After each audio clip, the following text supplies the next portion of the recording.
Half subtractor, it is a logic circuit to subtract two binary bits to get difference and borrow.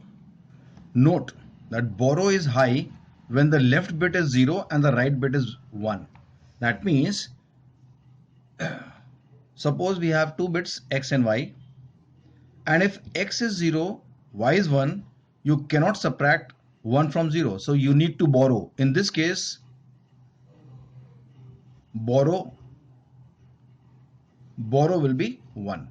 Left bit is 0, right bit is 1, the borrow is 1. This is the rule. Now the truth table for half subtractor. 2 inputs, 4 unique combinations. 0 minus 0, difference is 0, there is no need to borrow. 0 minus 1, it is not possible, so we need to borrow, and then the difference is 1. 1 minus 0 is 1, no need to borrow. 1 minus 1 is 0 and no need to borrow. Now coming back to this point, this row where you are getting 1 as borrow, here we need to borrow a value from left hand side. So this becomes 1 0, and 1 0 means 2, and 2 minus 1 is 1, and because there is a borrow, we are putting a 1 here. So this is the concept of borrowing. Now the Boolean expression for difference.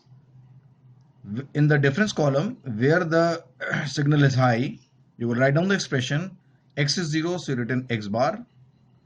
Y is 1, written normally, plus another expression.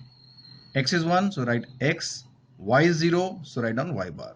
So now this expression is the XOR expression. So XOR y is written the same as the sum of half adder. Now Boolean expression for borrow. In the borrow column, high signal is at row number 1. So against this one, we have a 0 and 1. X is 0, so write down x bar. Y is 1, write down y. So this is the expression for borrow, and this is the expression for difference. Now the logic circuit for half subtractor. There are two inputs, x and y. First of all, join it with the XOR gate to get the difference.